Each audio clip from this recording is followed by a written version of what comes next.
As the conflict in Afghanistan continues, Western forces have incorporated aid work into their overall strategy.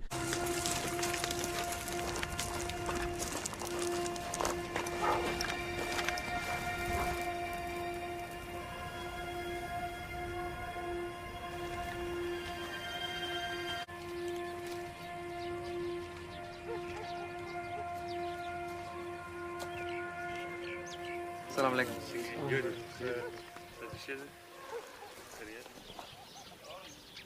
किताब बोले किताब है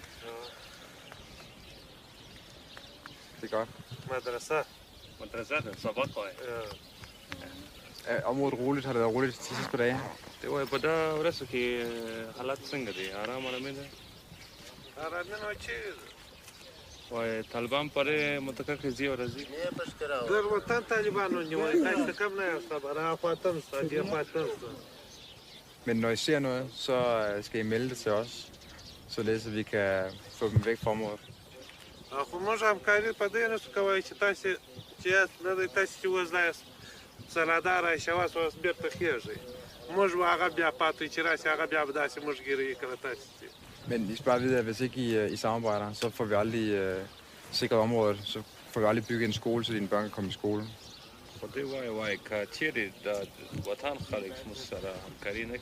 Obama's counterinsurgency strategy in Afghanistan has integrated relief and development into its war against the Taliban.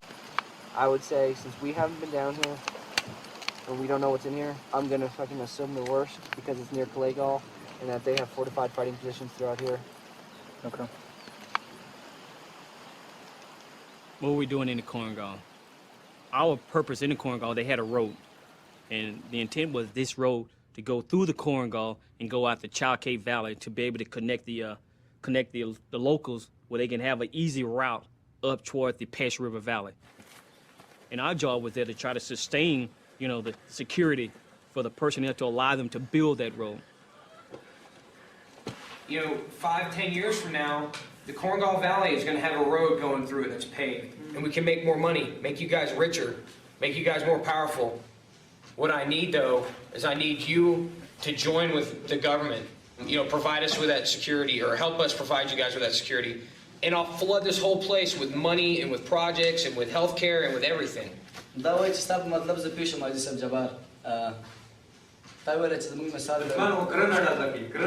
Today we ask, can aid truly remain humanitarian when it's part of a military strategy? The coalition forces themselves have also been involved in delivering aid. But are their initiatives based on the real and most urgent needs of the population? A lot of actors working in Afghanistan and other conflict contexts do claim the word humanitarian these days. Not all are. It has to be, however, made very, very clear what is humanitarian, impartial for all those in need of services, and what is rather more part and parcel of a strategy of winning hearts and minds, which has very, very little to do with fundamental humanitarian principles. We will be here once a week and we can talk. He can tell me anything, what he needs to, maybe something important, and about the security of the village and the villagers. It can never be a strategic political tool for any party to any conflict to use humanitarian relief. If and when humanitarian relief, food items, medical supplies are given in exchange for loyalty, for information, in exchange for political support, it's wrong. It's totally wrong. The humanitarian relief has to be given according to needs.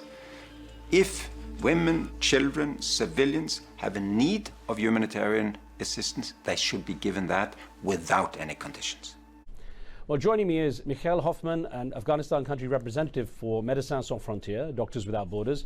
Also joining me from Los Angeles is Philip Sieb, Director of the Center on Public Diplomacy at the University of Southern California. He's written extensively on media and its impact on war and how diplomacy is conducted. Gentlemen, I welcome you to the show. Thank you. Isn't there a real danger and a real problem by virtue of the fact that the military is doing so much developmental work? Shouldn't that be taken out of the hands of the military? It doesn't make sense to then have that kind of risk developed through the military being given the task of humanitarian work. Well, I don't think you can go that far. I think, yes, it's very risky. War is a risky business, but at the same time, to say that the military should not provide assistance, first off, the whole counterinsurgency strategy is based on the idea that you can win the support of the civilian population. And if you look at history, I mean, there have long been instances of security policy dictating, in a way, humanitarian policy. The Marshall Plan was based on security policy. The Berlin airlift, which provided essential aid to civilians, was a military operation as well as an aid operation. There's a long string of such examples, and so I think, once again, it is unrealistic to say that you can totally divorce the aid operations from the classic military operations. The way the U.S. military is structured now, and clearly the expressed interest of Secretary of Defense Gates, General Petraeus, and others, is that there will be engagement with the civilian population. Now, I don't think that rules out the work that Doctors Without Borders and other such organizations do. There has to be an understanding that we do certain work, they do certain work, and by we and they, it doesn't matter who you're referring to, really, but there have to be some lines of demarcation between what the different organizations are doing. But at the same time, to say the military should stay totally out of aid and development is not the way that that modern warfare works these days. And as I get back to you, Michael Hoffman, of course there is that blurring. As the professor said, there has to be some kind of compromise. There has to be some kind of common ground. But how does it complicate your work when this kind of thing happens? And how often do you get that to be the case? Not so much the blurring from the military. The military have a military job to do, and they will behave like military. I can accept that, and that, of course, they put all kind of other efforts in terms of relief and development into their strategy. Both sides are doing that. I mean, it's called a counterinsurgency because it counters an insurgency, and both of them are actually battling for the hearts and minds for the civilians.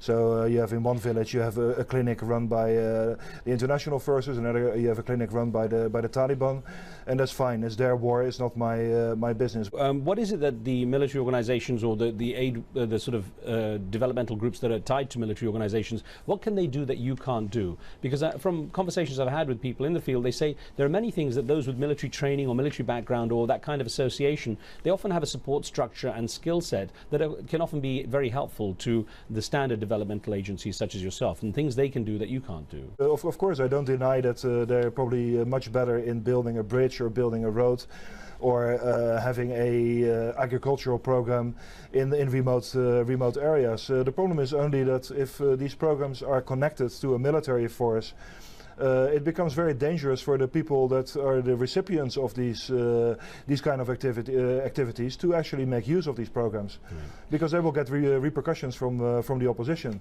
So although the quality of the work might be outstanding, British troops or the American troops or the German troops can build a beautiful clinic with a high standard medical equipment and well-trained doctors, but it's still a military structure. So people will be afraid to go to this clinic for fear of repercussions from an opposition party. Let me bring in Philip Sieb again. And Professor, I wonder, the USAID and actually aid developmental work like that from the US has often had an image problem in a place like Afghanistan. Can you see a situation changing where Afghans could actually accept what's on offer and that they don't see the work being done as a potential target? Well, I think there's always going to be some suspicion, particularly of relief efforts that are tied to the military. But that said, if you're in some remote area of Afghanistan and you have a seriously ill child and the doctor who's available happens to be a U.S. Army medic, I think you will welcome the medical attention from that person.